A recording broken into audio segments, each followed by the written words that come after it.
네, 의견 조금만 더 들어보겠습니다. 앞에 갈색 옷 입으신 분께 마이크 전해드리겠습니다. 네, 감사합니다. 네, 천안에서 온 한국대학교 치과대학 이정환입니다. 아마 저기 계시는 분이 다 아실 텐데 저희가 공부를 열심히 하게 되면 보상이 있지 않습니까? 그래서 연구에서도 보상이 이제 직무 발명 보상금이라는 게 있습니다. 한마디로 제가 열심히 연구해서 만든 기술이나 특허를 기업이 이전했을 때 돈을 받는 건데요. 그게 원래는 비과세였다가 2016년부터 과세를 바뀌고 그게 재직을 하고 되게 되면은 근로소득으로 잡혀가지고 한 30~40% 정도 그런 세금 내게 됩니다. 그래서 이런 것들을 저희가 이제 그래서 과학계에서 이거를 바꾸자. 그 직무발명 소득세법 개정만 하게 되면 되는데 이런 것들이 거의 10년째 안 되고 있어가지고 이 자리에서 한번 대통령님께 근로소득으로 잡혀있는 발명 보상금을 기타 소득으로 해달라라고 한번 요청을 드리고 싶습니다. 네, 감사합니다. 여기에는 이해관계와 관심이 좀 많으신가 보네요. 그건 한번 검토는 해볼 텐데 그거보다는 보상액을 올리는 게 차라리 어떻습니까? 이게 제가 보니까 국가 R&D를 민간 내에 이양했을 때 지급되는 보상이 너무 적은 것 같아요. 그러니까 그 연구 개발자들에게 돌아가는 것도 너무 적고. 근데 실제로 만약에 현장에서 그게 제대로 유용하게 쓰이면 그에 대한 보상도 아니 뭐 시장 가격 정도는 아니더라도 근데 지금 너무 없는 것 같아요. 그래서 저는 이거를 세금을 깎아서 하는 거는 소득이 있으면 세금을 내는 게 대원칙이라 다른 시민들하고의 형평성 문제가 있을 수 있으니 차라리 이게 실제 성과가 있으면 이 성과 보상을 좀 더 현실적으로 하는 게 어떠냐. 이게 정부로 들어오는 거에 일부를 주거나 그러지 않겠어요, 그죠? 그런 거 아닌가요? 연구 보상 어떤 시스템이 어떻습니까? 그냥 평가해가지고 이거 성과 있다 싶으면 지급하는 건가요? 아니면 이게 현실화 됐을 때 지급하는 건가요? 그렇죠. 수익금의 몇 %죠? 특정 곳에서 기술이 돼서 현실화돼서 정부의 소득이 생겼을 때 그중에 일부를 네. 주는 거겠죠. 그러니까 이거를 그 비율을 좀 보상 비율을 높이는 게 동기를 유발하는 측면도 있을 것 같고 세금을 안 내는 건 저는 웬만하면 안 하면 좋겠어요. 네, 대통령님 제가 좀 그런 설명을 좀 드리면 어쨌든 이게 기술 창업 육성 측면하고도 연결돼 있는데요.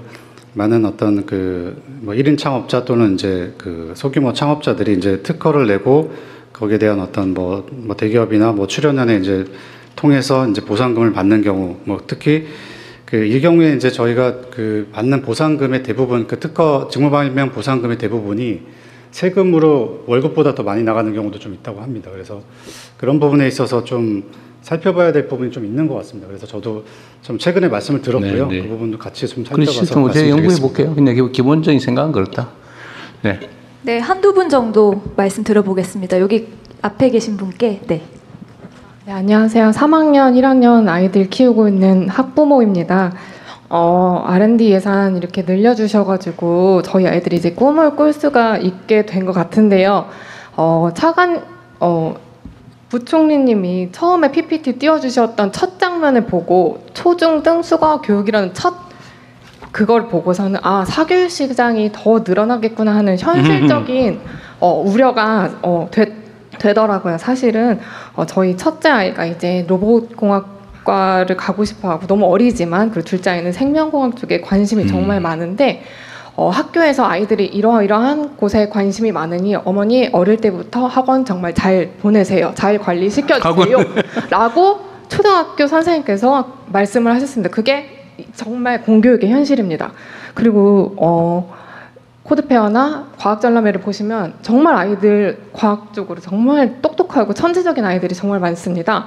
근데 선생님들께서 이제는 더 이상 막 많이 나서려고 하지 않으세요. 왜냐하면은 성과를 내봐야 이거 아까 그 청년 사업가분께서 말씀하셨지만 돈을 더 받는 것도 아니고 그리고 학부모님들도 이렇게 선생님들이 이 아이가 정말 영특하니 함께 해보지 않을래라고 했을 때 학부모님들이 얘 지금 내신 관리하느라 너무 바빠요.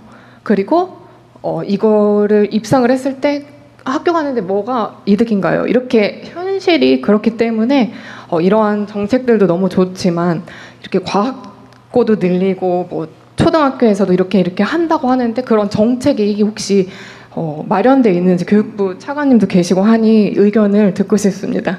감사합니다. 교육부 차관님 어디 갔어요? 입장 곤란한 질문한 거죠, 지금. 뭐 의견 있으면 말씀하시고 안 하셔도 되고. 저희 교육계가 가지고 있는 정말 근본적인 너무 큰 말씀을 주셨는데 저희가 이제 초등학교에서부터 그 과학, 수학 그런 체험 교육 이런 게 확대되도록을 하고 있고 고등학교에서 이제 과학 중점학교를 이제 늘려서 하고 있는데요.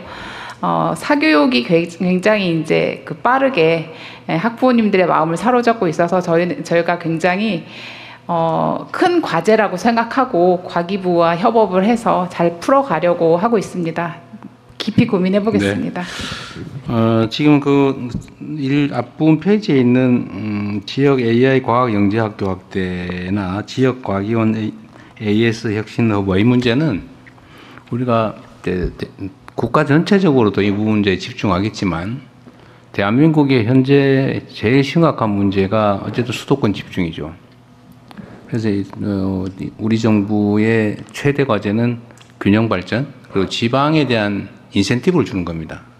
그래서 거점 대학 육성에도 대대적으로 투자할 거고 그리고 저기 남쪽 지방이나 소외된 지역 수도권이 아닌 지역에는 사람들이 영재학교 이런 걸 워낙 선호하니까 이런 걸 확대하겠다 그 말씀이고요. 어머님 말씀하신 내용 중에 길게 봤을 때 내가 과학자가 됐을 때 내가 피곤한 인생을 살게 되지는 않는다. 내 실력과 역량에 따라서 충분히 보상받고 인정받는 삶을 살 수 있다. 이렇게 믿어져야 되잖아요. 근데 참 최근 올해 내년에 지망을 수시지망에 과기대 이런 쪽에 지망이 두세 배가 늘었다고 하는 기사가 났던데 저는 매우 놀랍다고 생각하면서도 희망이 있구나 이 생각이 들었어요. 우리 사회 의대로 너무 많은 인재가 집중이 되면서 그것도 또 나름의 효용성이 생길 수도 있습니다. K-뷰티, K-미용의 선두주자가 될 수도 있죠. 매우 잠재력이 큰 산업이기도 해요. 근데 올해는 과학 기술 쪽에 지망자가 많아졌다는 거야. 이 나라에 정말 희망이 있다는 생각이 드는데 그게 아마 정부의 정책 방향과도 관계가 조금은 있을 겁니다. 이게 진짜 정상적인 나라가 돼가나 보다 이런 것도 있겠죠. 저는 요즘 제가 시장할 때 아이들한테 꿈을 다 물어봤는데 다 무슨 땅 주인 되겠다 이런. 그래서 제가 진짜 놀랐어요. 옛날에는 다 과학자, 비행사, 우주인, 대통령 이랬잖아요, 그죠? 근데 요즘은 좀 다르더라고 보니까. 주로 돈 버는 거에 관계돼 있는. 돈 버는 것도 그렇게 막 권장할 그런 영역은 아니었던 것 같아요. 좀 방향을 바꾸는데 국가 영향을 대대적으로 투여할 생각입니다. 그래서 전체를 좀 방향을 틀어놓으면 쉽게 안 돌아가거든요. 물론 법 제도화도 해야 되고, 그다음 의지도 보여줘야 되고, 우리 사회 시스템도 그렇게 좀 구조적으로 안정적으로 바꿔놔야 이제 실력 있는 사람이 존중받는 사회가 되겠구나. 과학기술을 열심히 공부하면은 그게 길이 생기는구나. 성공할 길이 생기고 존중받는구나. 이렇게 만들어 보려고 합니다. 시간이 좀 더 있으니까요. 좀만 더 하십시오. 여기까지 왔는데 말도 못하고 얼마나 억울하겠어요. 네, 그러면 저쪽에 손 높이 드신 분께 마이크 전해드리겠습니다. 네, 안녕하세요. 저는 연세대학교에서 연구 교수로 연구를 하고 있는 김태영이라고 합니다. 거시적인 관점에서 너무 많은 좋은 이야기들을 해주셔서 저는 아까 배경훈 장관님께서 소개했던 프레젠테이션에서 비전인 교원이니까 제가 전인 교원을 많이 이렇게 늘리고자 한다라고 하셨는데 다 아시다시피 지금 저희가 출산율이 굉장히 낮고 학생이 줄어드는 이런 환경에서 여기 현실적으로 어떻게 늘릴 수 있을지에 대해서 궁금하고요. 그리고 두 번째로는 가제를 평가하는 사람 6,000명 정도를 이렇게 만들겠다 그런 직책을 만들겠다라고 했는데 그게 현실적으로 가능한지도 궁금하게 됩니다. 답변 드리겠습니다. 일단 지금 저희가 지금 고민을 많이 하고 있는 부분이 이제 포닥하고 이제 비전임 교원들이 충분히 대우를 받고 연구할 수 있는 환경을 만드는 게 중요하다고 생각합니다. 그래서 왜냐하면 전임 교원 대비 비전임 교원의 수가 거의 뭐 동등한 정도 수준의 어떤 숫자에 육박합니다. 그렇기 때문에 비전임 교원들, 이들이 결국 미래 과학기술의 또 중요한 어떤 인재들이니까 이들을 위한 일자리 창출, 뭐 이게 전임 교원이 될 수도 있겠고요. 뭐 연구 출연연이나 이런 데로 어떤 뭐 진출이 될 수도 있겠고, 이런 측면에서의 어떤 정규직 뭐 교원이든 연구자로서의 어떤 기회를 정부가 좀 계속 찾고 발굴하고 만들겠다라는 말씀을 좀 드렸던 거고요. 그를 위한 어떤 만약 학교에서 이런 전임 교원을 늘리기 위해서 재정적인 부담이 있다면 그런 부분들 저희가 이제 지원할 부분들 좀 찾겠다, 이렇게 좀 봐주시면 될 것 같습니다. 그리고 평가위원회에 대한 부분, 여기 계신 분들은 다 좀 공감하시는 문제일 겁니다. 좋은 어떤 평가위원들 셋업이 가능하냐, 모든 과제마다 이게 신뢰할 수 있는 평가를 우리가 받은 것이 맞냐, 그런 부분에 있어서는 일단은 가급적이면 투명성, 뭐 이제 실명제, 뭐 평가위원 실명제도 말씀드리고 있는데, 가급적이면 투명하게, 그리고 그 평가 내용을 최대한 공개하고, 그리고 이제 평가위원도 사실 이게 저희가 필요에 따라서 평가위원들을 소집하는 게 아니라 그 해당 분야의 어떤 뭐 전문가들을 풀을 저희가 잘 세팅을 하고 그분들과 계속 교류하고, 어떻게 보면 한 10% 20% 정도는 전담 평가위원을 좀 구성해 보고자 합니다. 이런 어떤 노력들을 통해서 평가의 어떤 공정성 그리고 전문성을 한번 높여 나가도록 해보겠습니다. 대체적으로 이 연구 결과들은 무슨 군사 보안이나 이런 거 해당이 되지 않으면 공개해도 되는 거잖아요, 그죠? 그리고 기본적으로 국가가 비용을 들여서 연구한 결과는 우리 국민 모두의 것이기 때문에 누구나 쓸 수 있게 공개해야 될 것 같거든요. 그래서 저는 만약에 이것도 사실 잘 안 되고 있는데 데이터 공개해야 되잖아요. 연구 결과도 그냥 국민들이 다 판단할 수 있게, 그 전부 공개되다. 예를 들면 이번에 뭐 평가를 하게 됐는데 올해 평가 대상은 이거다. 그리고 전부 다 데이터로 공개를 하고, 그걸 가지고 뭐 심심한 사람은 챗GPT에다 물어보든지, 이제 이렇게 객관적인 검증은 아니죠. 객관적으로 다시 재평가될 수 있다고 생각되면 평가위원들도 최대한 중립적이고 객관적으로 하려고 노력하지 않겠어요, 그죠? 그래서 저는 이게 모든 문제의 근본은 비공개, 불투명성에서 나온다고 보는데, 이 평가도 대상도 공개하고 평가 과정도 공개하고 평가 결과도 공개하고 이렇게 하면 별로 문제 없을 것 같아요. 네, 가급적 모든 과정을 좀 공개하고 네, 공개하는 걸 원칙, 투명하게, 공정하게. 네. 네, 그리고 양해해 주시면 충남대 교수님 그리고 그 이슬기 학생회장님 모두 발언하셨는데 옆에 연구계, 네, 그리고 산업계 준비된 게 있는데 못하고 있군요. 대표하신 분들 오셨는데 말씀 못 들어본 것 같아서 한 말씀씩 좀 짧게 네, 부탁드리겠습니다.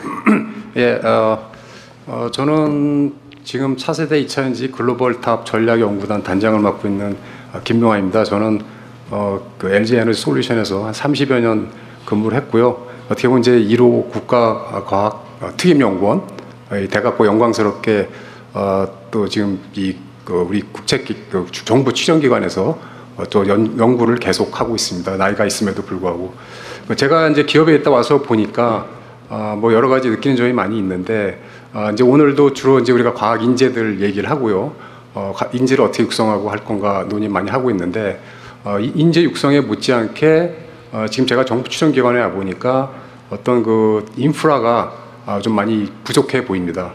그러니까 제가 기업에 있으면서 그 정부 출연기관과 콜라보레이션이 잘 되는 경우를 보면은 정부 출연기관이 갖고 있는 설비가 기업 못지않게 제법 잘 갖춰져 있는 경우는 좀 잘 되는 것 같아요. 근데 그렇지 못한 경우에는 기업에서 바라볼 때 필요한 기업에서 얻고자 하는 데이터들을 만들 수 있는 이런 인프라가 출연기관이 충분치 않으면 출연기관에 있는 데이터들을 사실 인정하기가 좀 어렵거든요. 그러다 보니까 커뮤니케이션 하는 것도 어려운데, 저는 이번에 인재 이것도 중요하지만 각 출연기관이 과연 우리 현재 나라가 성장하고 있고 우리가 앞으로 지향하고 있는 과학기술 5대 강국 이런 거에 걸맞게 우리 인프라들을 출연기관이 잘 갖추고 있는지도 한번 점검을 해서, 잘 되고 있는 부분도 있지만 안 되고 있는 부분이 더 많은 것 같은데요. 그런 부분에 대해서 좀 별도로 인프라에다가 별도로 좀 투자를 해야 되지 않나.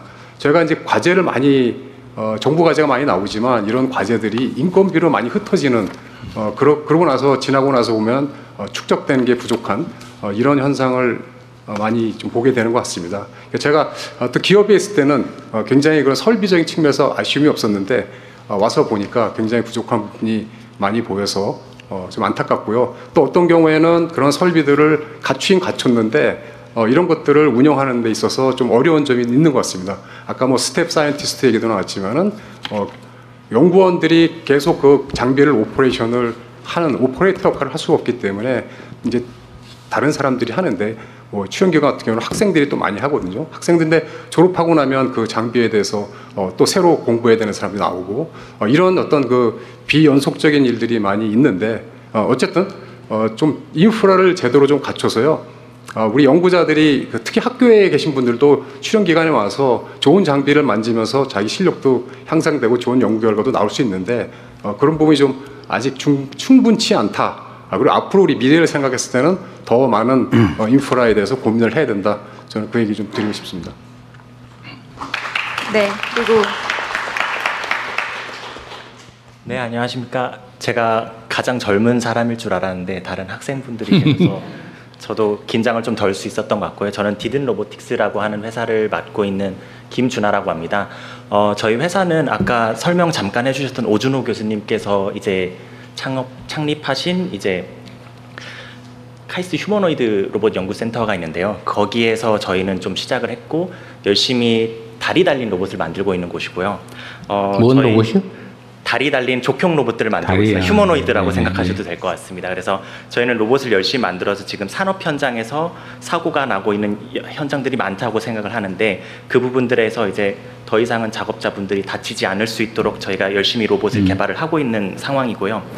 오늘 사실 정책적으로 정말 많은 얘기들을 해주셨는데 제가 사실은 다른 발표 자리에서도 뭔가 이런 것들이 개선됐으면 좋겠다라고 얘기했던 것들이 사실은 오늘 다 반영이 되어 있는 것 같아서 정말 고무적이라고 생각하고요. 그래서 과학기술이 발전을 했을 때 결국 나라도 더 진행이 될 수 있다라는 믿음으로 저희는 계속해서 연구를 하는데 그거에 더 박차를 해주시는 좋은 결정들을 해주셨다고 믿고 있습니다.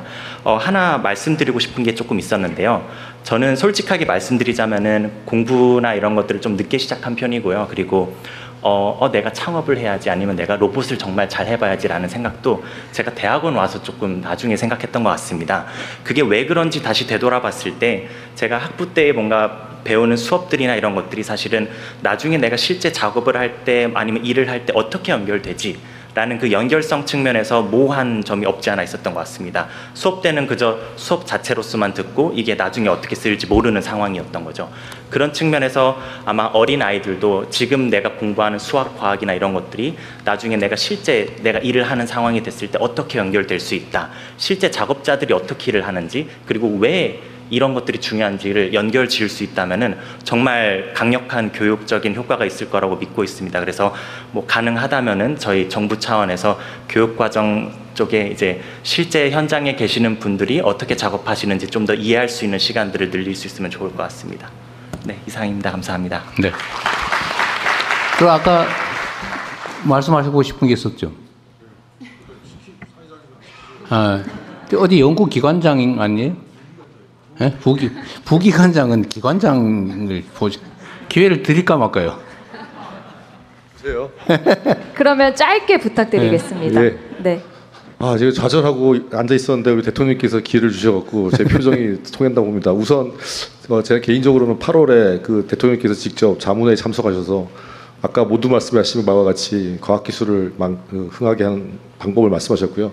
저는 시간 관계상 제가 원래 말씀드리려고 한 것이 오늘 그 인재 양성과 그 R&D 생태계 혁신 이 부분을 좀 관통하는 핵심 메시지가 좀 빠지지 않았나. 이거는 제 얘기가 아니고요. 좀 출연연이 지난 한 30년 동안 저희를 옥매왔던 PBS 제도 그게 이제 폐지가 되면서 한편으로는 굉장히 큰 환영을 하고 있고요. 또 이게 워낙 30년 동안 관성이 있기 때문에 현장에서 특히 이제 젊은 연구자들의 약간 혼동이 좀 있습니다. 그래서 제가 기억을 더듬어 보면 자문회의 때 우리 대통령께서 뭐라고 말씀하셨냐면은 연구자가 임무를 임무를 완수하기 위해서 몰입하는 가장 큰 동의는 결국 경제적 이익이다 하고 말씀하신 것 같은데요. 그럼 제가 무슨 말 하실지 좀 이해되실 겁니다. 그래서 오늘 굉장히 많은 조언이 나왔는데요. 물론 재정 상태가 어렵겠지만요. 우리 교수님들과 그다음에 우리 여기 과학기술에 계시는 분들 처우를 좀 더 생각해 주시면은 더 열심히 할 수 있을 것 같고요. 이거는 제가 그 현장의 목소리를 전달하는 거고 제가 좀 제안 드리고 싶은 거는요. 저희 아까 우리 산학연 네트워크를 말씀하셨는데 제가 쭉 다니면서 보면 대통령도 아시겠지만 저희가 요즘 AI라든가 양자라든가 세계적으로 정말 치열한 기술 경쟁 시대에 있습니다. 하지만 우리의 R&D가 아무리 늘어났다고 해도 우리가 경쟁하고 있는 그런 나라에 비해서는 연구비가 모자란 게 현실이고요. 또 특히 더 중요한 인재, 그 R&D에 몰입하고 있는 인재는 제가 봤을 때 10분의 1도 안 되는 그런 상황입니다. 그런 상태에서 저희 산학연이 당연히 같이 가야 되는 거고요. 특히 국가전략기술 같은 미래 기술을 하기 위해서는 저희 출연연과 대학이 정말 그 어느 때보다도 밀접한 관계를 가지고 이 한 몸으로 가야 우리 대한민국이 앞으로 미래가 있지 않냐. 그리고 또 그것이 우리 인재를 이 과학기술계로 유입하는 통로가 되지 않나 하는 생각에서 아까부터 손을 들었는데 이제야 말씀하셨습니다. 네. 감사합니다. 네, 마지막으로 한 분만. 네, 딱 한 분만 더 말씀 듣겠습니다. 네, 여기 손 드신 분께 마이크 전해드리겠습니다. 네, 안녕하십니까. 저는 경희대학교 원자력공학과 석사과정 정우진입니다. 다만 저는 약간 대학원생 분들의 조금 현실적인 부분을 좀 말씀드리려고 질문 드리려고 하는데요. 사실 저희 올해 초에만 해도 어떤 과제비 입금 같은 게 좀 지연이 되어서 저희 연구원 학생들께서 되게 늦게 인건비를 지급받는 그런 좀 일들이 있었는데요.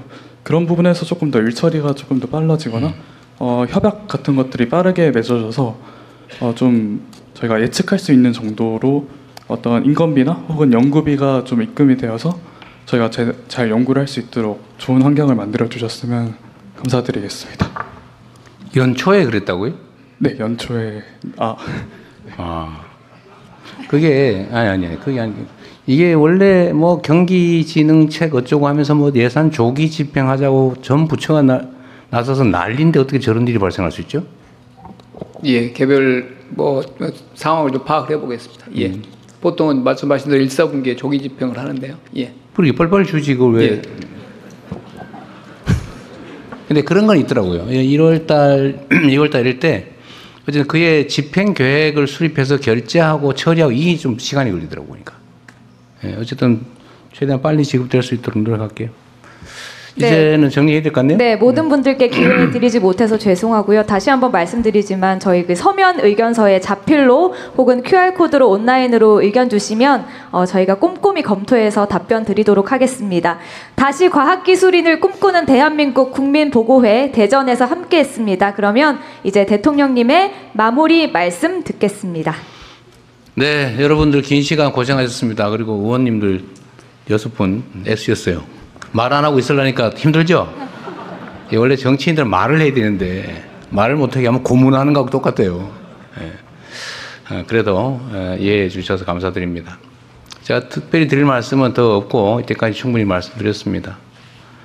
과학기술이 존중받는 또 과학기술인들이 인정받는 자부심 갖고 일할 수 있는 연구할 수 있는 그런 나라를 꼭 만들고 그걸 통해서 요즘은 전 세계적으로 첨단 기술 분야 또 연구 개발 분야의 경쟁이 격렬하게 벌어지고 있는데 거기서 제일 책임이 큰 집단은 국가라고 생각합니다. 국가란 곧 국민이죠. 여러분 국민 모두가 관심 갖는 또 국민 모두의 삶이 획기적으로 개선될 수 있는 그런 나라를 만들기 위해서 최선을 다하겠습니다. 사진이라도 하나 같이 찍고 가죠. 요 우장 하나 갖다 놓고 우리 단체 사진을 찍으면서 끝내도록 하겠습니다. 수고하셨습니다.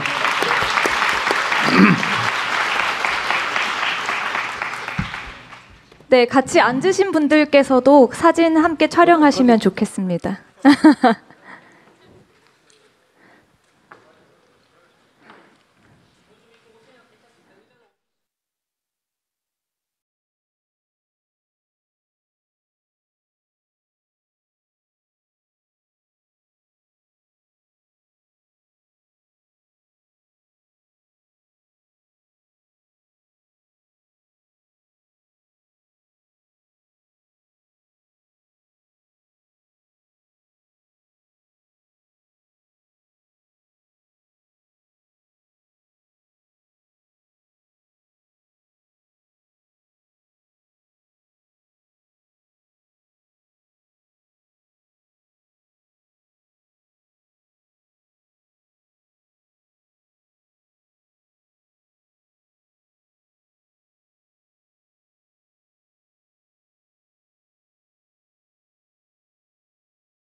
바로 모두 자리에 앉아 주시기 바랍니다.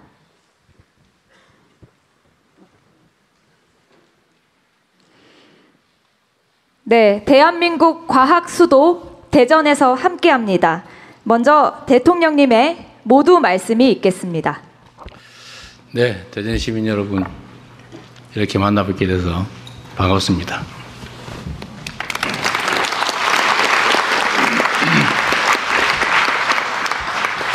네, 여전히 제가 목소리가 좀 그래서 좀 거북할 수 있는데 이해 부탁드립니다. 우리 의원님들이 제 얼굴이 보이네. 네. 이따가 보도록 하시고요. 의원님도 아시죠? 이긴 발언권이 없다는 거. 네. 제가 인사 말씀드리기 전에 우리 국민을 대표한 국회의원들이신데 우리 일어서셔서 앞으로 잠깐 나오세요. 얼굴에다 배우 드리고. 네, 앞으로 나오세요. 네.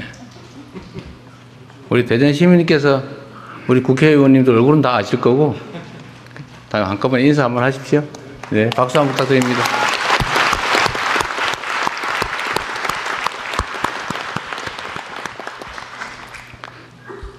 제가 자주 말씀드리는데 이런 자리는 우리 국민과 대통령이 직접 소통하는 자리여서 국회의원, 단체장 이런 분들은 제가 오시려면 오시고 안 오셔도 되고 제 힘 발언 기회는 없습니다. 이렇게 미리 말씀드리는데도 왜 발언 안 시켜주냐고 이렇게 생떼 쓰는 분들이 가끔 있어서 제가 오늘 미리 말씀드리는 겁니다. 하여튼 오늘 같은 이런 자리에서 제가 정말 말씀드리고 싶은 거는 세상이 너무 힘들지 않습니까? 복잡하고 어렵고 또 위기 같기도 하고 앞으로 어떻게 사나 막막하기도 하고 우리 자식들은 앞으로 어떻게 살아가지 그런 걱정들 많이 생기지 않습니까?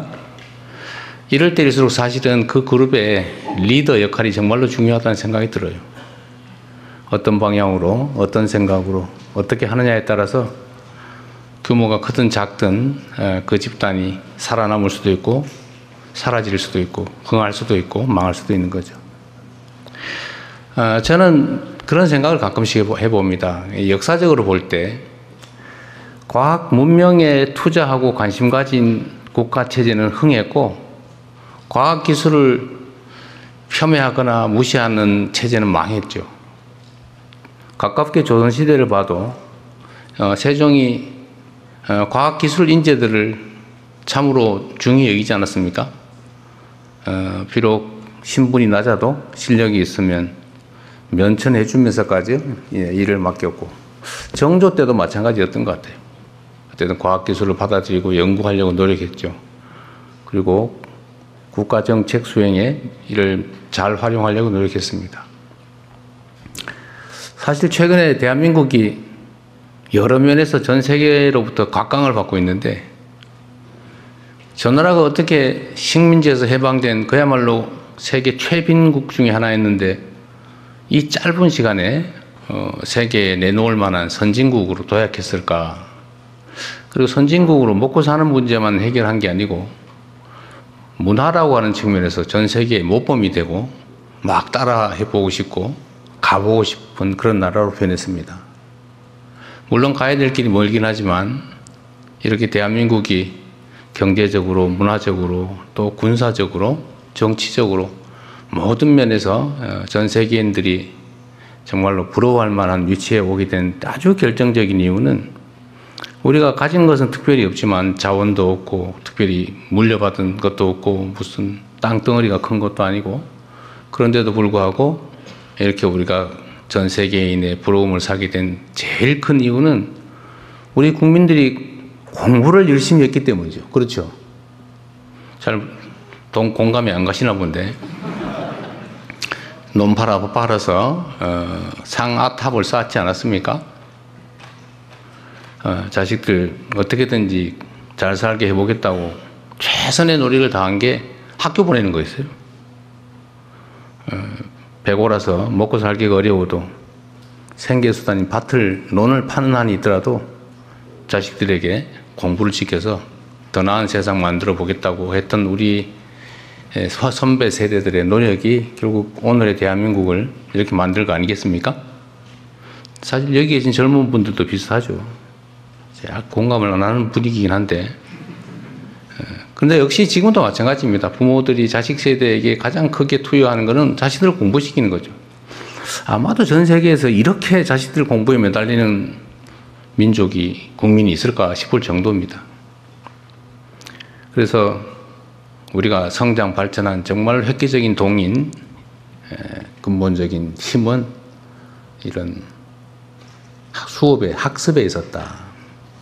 근데 이건 국가 단위로도 보면 마찬가지입니다. 국가도 공부를 해야죠. 국가 공동체도. 그게 숫자로 나타난 게 연구개발, R&D 예산입니다.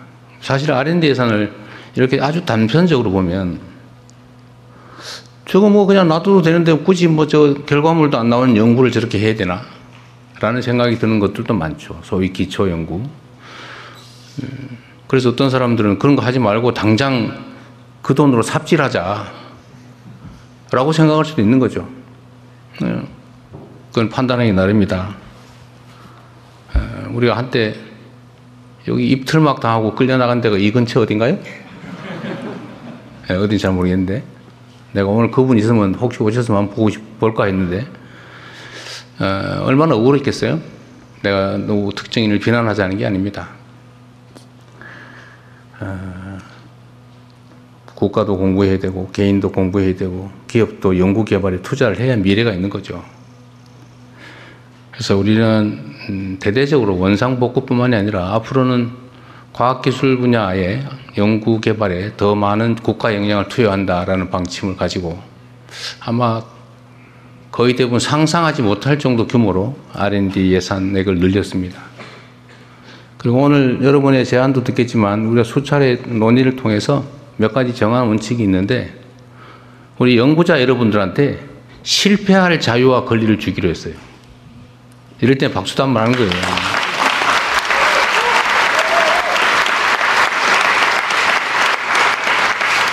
제가 연구개발에 참여하는 분들한테 들은 얘기